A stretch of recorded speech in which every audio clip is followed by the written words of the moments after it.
Thank you everyone for joining us. We have Tony Gonsolin now available.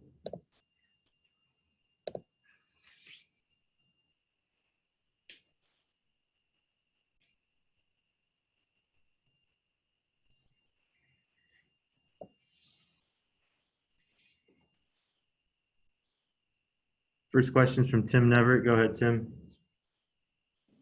Hey, Tony, how you doing? Doing well. Good. Tony, I wanted to ask you about your approach to the role with the club in terms of pitching a big league game, then being optioned back to the alternate site, knowing you're going to come back at some point. You know, the back and forth of it and the preparation. How do you approach your overall role right now? Just try to be as ready as I can be, with all the scouting and all that stuff. They give us ample time to know who we're pitching against and all that. So I get to do all my scouting stuff with plenty of time. And then in terms of just like going back and forth, it's just, it's just another game, whether it's at USC against our guys or against the Mariners or the Diamondbacks or the Padres or, Yankees. It's all the same game to me. So I just got to go out there and do what I can do. And the travel's been a little bit different for you? Yeah, a little bit. I got my 2 starts at home, which are the easiest ones. Let's stay there. That's nice. But, the one in Arizona, I had to drive, quick drive. And then, coming out here, it's a little different. Well, when you pitched in the game on Monday, how different was that pitching in the alternate site game? I guess that's what we'll call it. But, and how do you think, that kept you on track for your start tomorrow? Yeah, I would have pitched regardless on Monday, wherever it would have been. But yeah, it just allows me to get my work in. I threw like 90-something pitches, so I'm staying built up as a starter, which is nice. And, allowed to work on my pitches, throwing everything for strikes and, results or whatever. But, I always tried to – it was a little bit nicer throwing in Dodger Stadium. I had a little bit more, competitive edge behind it. Well, you talk about working on your pitches. Your splitter has really developed into something.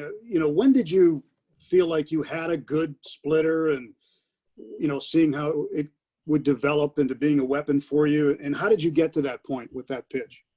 I kind of started working on that in like 2017 with Joel Peralta and Brandon Gomes. They kind of were like tag teamed it. Gomes kind of pushed me off to Peralta, and then Peralta kind of showed me the ropes behind it. And then 17, it really was not very good, I would say. 18, it was a little better. Got good results with it. 19, it took a little step backwards. And then this year, really been putting in a lot of work in spring training and then during the quarantine time to really kind of hone in on how I wanted to move and the grip and what the emphasis is behind it. And you mentioned scouting too. You knew you were going to face the Rangers tomorrow. As you've prepped for tomorrow and done the scouting, how do you think you need to navigate the Rangers lineup? Yeah, I think it's just throwing a lot of strikes, getting some early outs will be very helpful. So we'll see kind of what their approach is against me, and then we'll just see how it goes. Next question is from Bill Plunkett. Go ahead, Bill. Tony, you mentioned the travel was different. How did you get to Texas? Took a flight. Commercial flight? No.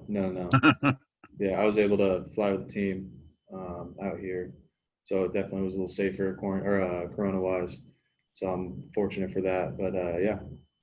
With the splitter, there are some teams that discourage their young pitchers from throwing those because they believe it can lead to arm injuries. Have you ever had that discussion with anyone in the organization? I've never had that discussion, honestly. Have you read anything like that?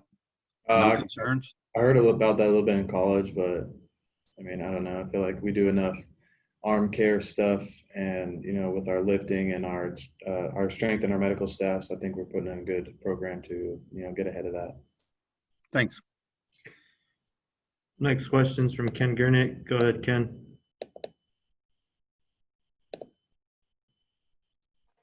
Tony, the difference between your fastball and the splitter, it looks like your splitter is a little bit slower than last year and your fastball is faster. Is that by design? Yeah, I'm definitely trying to throw fastball as hard as I can. Any velo above what it was last year is great. The splitter, I think, is just a byproduct of the grip coming together and you know, how it just worked this year and the kind of the adjustments that we've made with it. Is there an explanation for the added fastball velocity? I wouldn't say there's an explanation for it, just kind of feeling more comfortable and doing a lot of delivery work in spring training, doing a lot of delivery work in spring training and just kind of overall feeling better. Thanks. Next question is from Kerry Osborne. Go ahead, Kerry. Tony, that four-seamer's been really outstanding. I'm just curious how that pitch has evolved. What was it like at St. Mary's, and what have the Dodgers done to help really develop that pitch? The four-seamer? Yeah. Well, in college, I thought I threw sinkers. So we found out quickly in 2016 that that was not the case. So then just kind of switched up to a four-seam grip and just, you know, kind of got more comfortable with trying to like pitch at the top of the zone or just use it more effectively. You know, it just seems like when you're out there just seems like this good comfort level that you have on a major league mound. Can you describe your comfort level now compared to, last year? Yeah, I mean, it's way more comfortable. You know, the team, they've gotten to know me a little bit. So just the comfortability around all of them and the openness of like who I am as a person outside of baseball is a lot better, I would say, which just adds to the on-field comfortability and trust that everyone's kind of gotten to know me and all that stuff. Thanks, Tony. Next question is from Jack Harris. Go ahead, Jack. Hey Tony, going back to that splitter, when you added that, what was the reason that Joe and Brandon liked that pitch for you in particular?